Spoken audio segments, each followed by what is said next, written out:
Meu nome é Agenor Dionísio da Silva, sou caldeireiro de profissão, metalúrgico, né? E exerço a função de presidente da Federação de Mutuários do Estado de São Paulo. Cheguei aqui em agosto de 1981. E quando nós chegamos aqui, isso aqui era um deserto, que isso era um caos total, entendeu? Imagine vocês a questão do transporte. Aqui tem 65 mil pessoas morando aqui e não tinha linha de ônibus. Na época existia só o trem que vinha de Mogi das Cruzes. Agora imagina você pegar o trem aqui com essa quantidade de pessoas que chegaram de uma vez aqui, entendeu? Eu até brinco que os conjuntos habitacionais têm uma diferença dos bairros. Os bairros nascem e crescem. Os conjuntos habitacionais já nascem crescidos, já nascem grande. Entendeu? As pessoas não se conhecem, as pessoas chegam e dentro de cada um para o seu... A gente nem chamava isso aqui de moradia, de habitação, a gente chamava de abrigo, né? Cada um se abrigava na sua portinha e saía de manhã para ir trabalhar e à noite para dormir. Então, essa Coab aqui foi uma dos primeiros conjuntos habitacionais construídos aqui na Zona Leste. É um dos maiores conjuntos. Eles fizeram um planejamento, assim, na época tinha a previsão de uns 12 mil apartamentos aqui, né?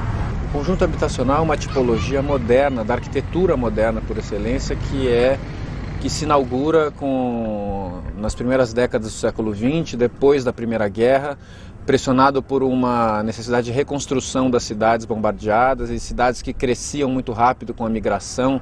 No Brasil, essa utopia moderna vem atrasada e encontra um contexto social completamente diferente.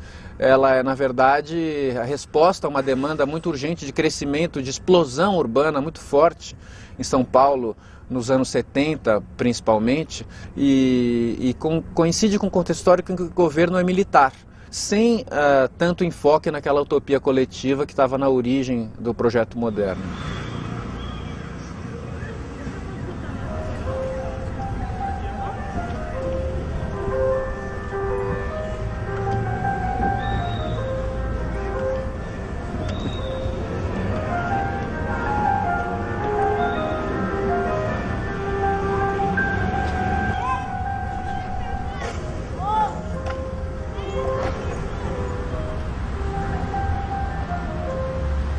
O conjunto habitacional José de Anchieta, conhecida Coab 1, ela surgiu em 1981. Foram quando as primeiras famílias vieram para cá. Esse prédio, especificamente, em 1982, as primeiras famílias, inclusive a nossa, veio morar aqui. O bairro ainda era bastante... sem melhoramentos públicos, enfim, era um bairro bastante complicado e complexo, como até hoje. Até os anos 90, você tinha quase... Era 1h20 para chegar no centro de São Paulo. Hoje não, hoje reduziu. Hoje você chega em meia hora no centro de São Paulo. Isso é importante dizer. Você tem metrô. A estação do metrô era até a Penha, quando eu vim morar aqui. Hoje ela já chega até Arthur Alvim. Os grandes melhoramentos do próprio edifício e do conjunto habitacional aqui foram feitos através de mutirão, mas não era propriamente... Ajuntavam-se os vizinhos, criava-se uma estrutura de final de semana para poder erguer um muro, para poder pintar, para poder adequar a questão das grades, para a questão da segurança. Foi aí que eu tomei contato como criança do programa de mutirão. E hoje desenvolvo um programa de moradia de interesse social também voltado para beneficiar famílias. Se você estiver tendo uma conduta errada, você vai perceber por aqui. Você vai avaliar por aqui. E isso que vai ser legal e saudável, porque lá na frente vocês vão ter que eleger o síndico de vocês. Você faz com que as famílias integrem, você já conheça seus futuros vizinhos, você começa uma sociabilização e desenvolve a finalização da obra. As famílias hoje não precisam ficar como eram antigamente, erguendo paredes, não. Hoje ela faz somente 30% da finalização da obra. É uma forma também dela ter um carinho para onde ela vai morar.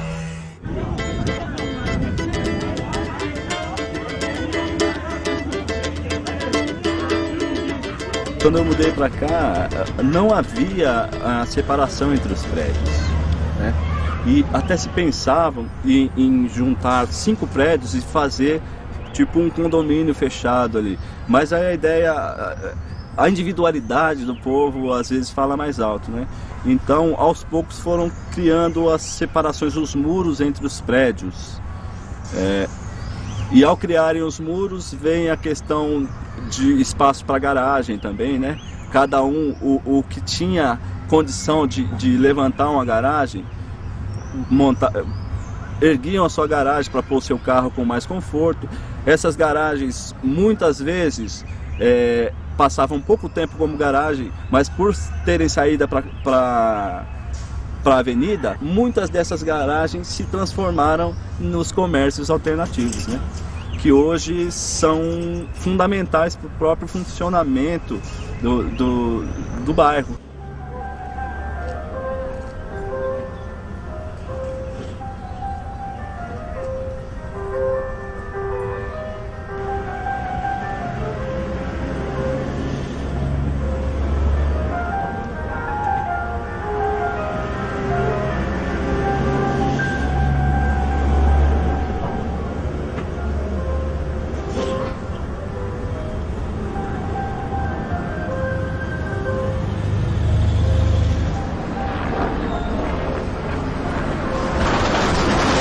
Levanto 7 horas, 6 horas, eu abro a loja geralmente às 8, embora o horário das funcionárias estarem lá é às 9, né?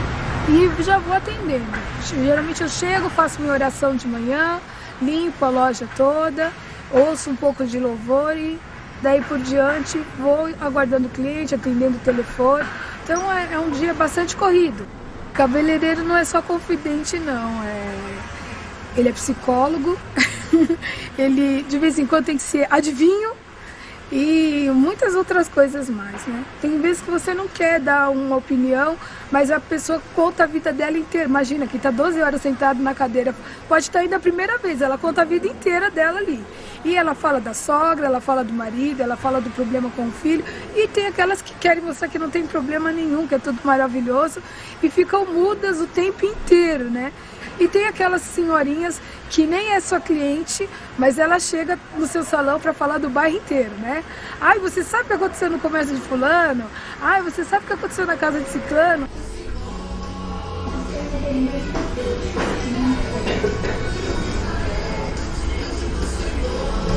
Maquiagem eu faço, penteado eu faço, mas sempre baseada em puxar essas coisas para o afro, né? Para ficar uma coisa estilizada mesmo. Quando eu cheguei aqui, realmente me chamou muita atenção essa coisa de cor, né, dos prédios e ser muito parecidos, né? E aqui você vê tudo quadradinho, igualzinho, mas a diferença é a cor, né? Tem o cara que é chocante na cor e tem aquele que é mais apagadinho. A Pedreira de Itaquera, ela é um marco muito decisivo para a região e principalmente para o bairro.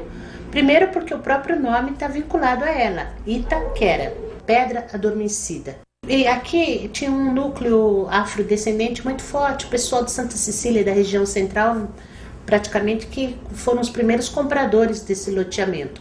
Por quê? Eles trabalhavam na pedreira e precisavam morar próximos. E a pedreira, ela tem a participação dela na história, na cultura da cidade de São Paulo. As pedras de Itaquera fazem parte, por exemplo, da Catedral da Sé. Que é o seguinte, quando eles explodiam lá a pedreira, aí as pedras voavam e batiam na janela do pessoal dos prédios mais próximos, né? Começou a causar dano e o próprio estrondo balançava as estruturas, né? Isso começou a incomodar algumas pessoas. E aí nós começamos a fazer reuniões para discutir essa questão da pedreira. E já estava também, ele falou assim, a pedreira já está no fim, Porque a ideia era fechar. A ideia era fechar a pedreira, né?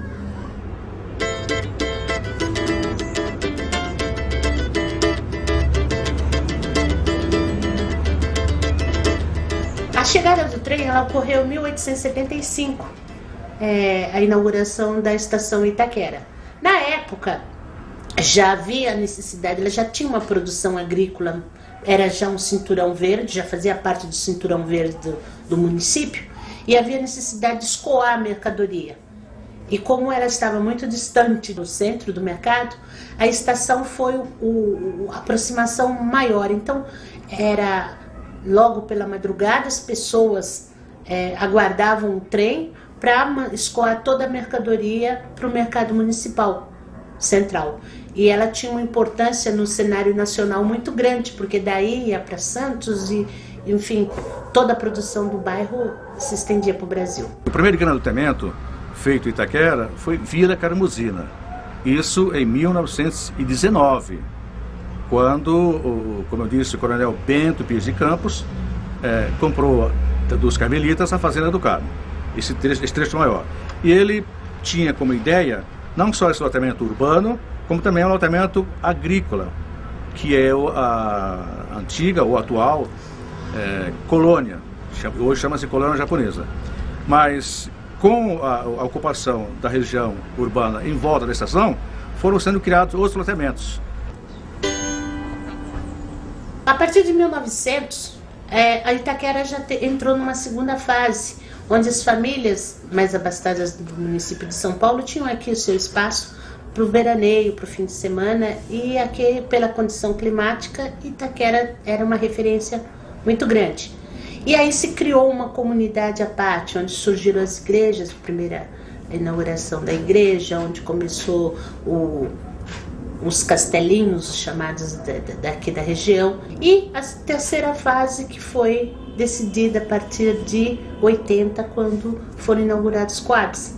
Começou a grande busca, a referência da moradia de baixa renda. Hoje os maiores conjuntos habitacionais estão aqui na Zona Leste. E era o único lugar que tinha para crescer, né?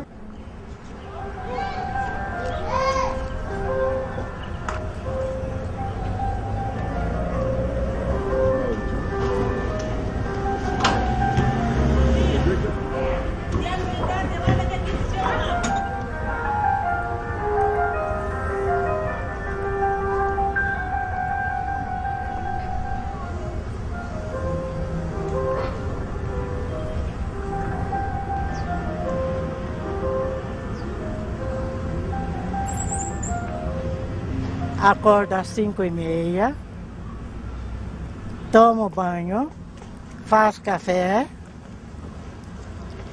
e antes das 7 horas, às 6h30 mais ou menos, eu estou lá no Parque Raul Seixas. Recolhe, expande e abraço bem. Eu aprendi a fazer Tai Chi porque tive isquemia cerebral. Deixou algumas sequelas e o médico recomendou que fizesse fisioterapia ou algum exercício.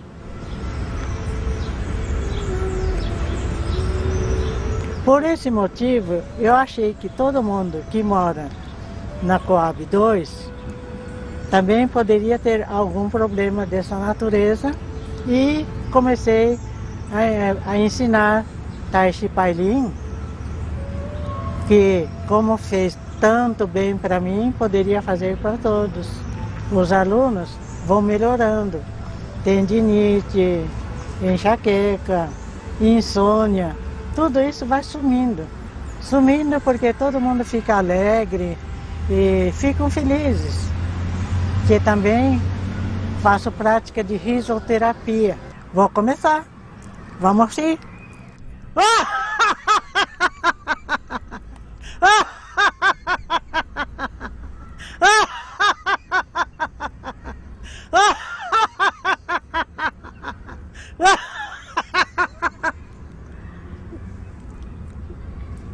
Todo ano venho na festa da cerejeira, a minha turma de Tai Chi aqui no Parque do Carmo. Nós praticamos Tai Chi dentro da cerejeira ultimamente, né? Para festejar junto com as cerejeiras, né? Porque Tai Chi é assim, está em conjunto com a natureza.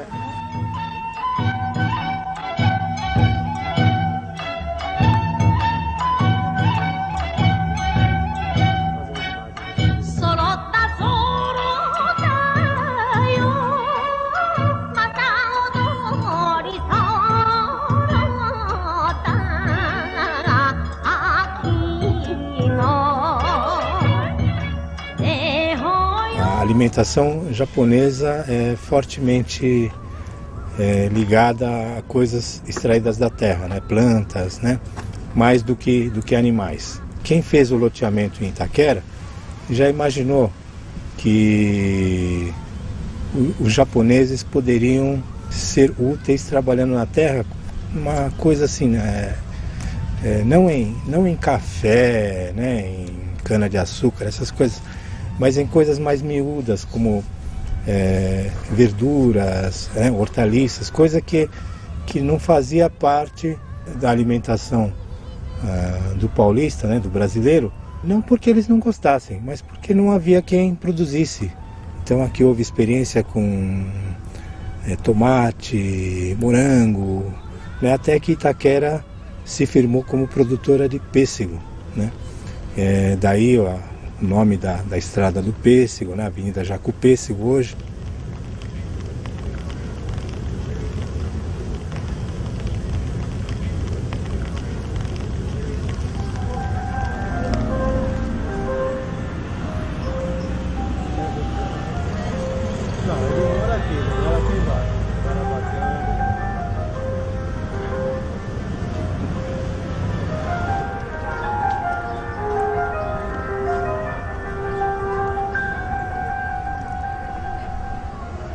Eu moro aqui na Coab 2 há 26 anos, desde que eu tinha 3 anos.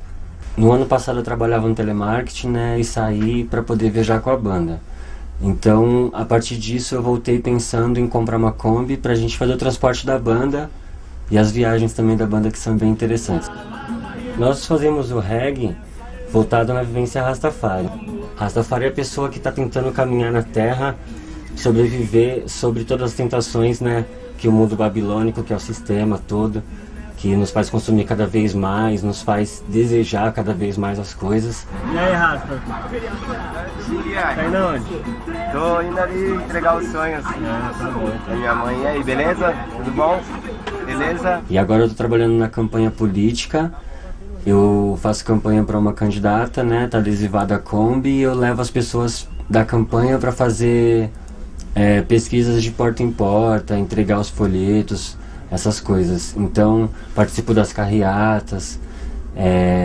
Hoje em dia eu trabalho mais por aqui mesmo na Coab, faço alguns bairros próximos, mas agora eu tô tocando a musiquinha, o jingle dela na Coab o dia inteiro.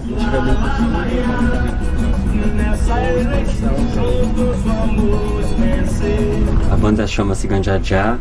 Somos uma banda aqui que surgiu na Coab 2 com o intuito de levar a palavra de Jah Rastafari para os irmãos, conforme a gente foi aprendendo na nossa vivência diária. O ensaio é na garagem da casa do Edgar. A garagem em si, né? Vira comércio e virou o estúdio, nosso estúdio.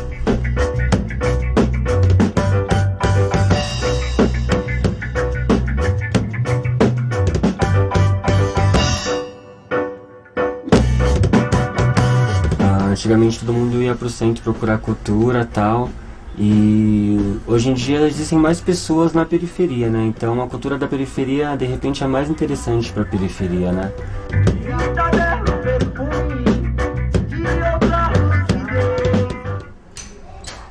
As pessoas vão trabalhar mais longe, dependendo da profissão que elas têm. Com certeza as outras regiões às vezes oferecem mais oportunidades a nível de tipos de emprego, né?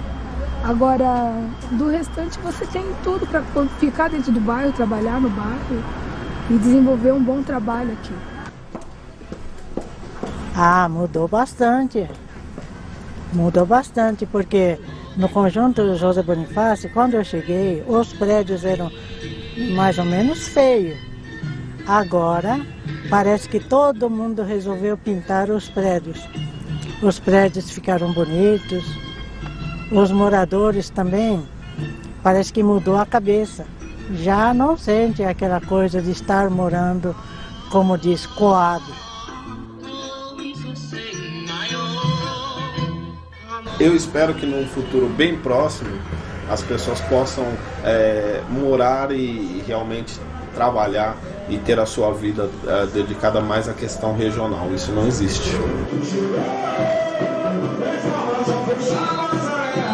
Eu nunca tive vontade de sair e gosto, adoro meu bairro. E até acho que esse bairro que me fez um homem comunitário. Eu quero ver meu bairro progredindo, eu tenho orgulho do meu bairro.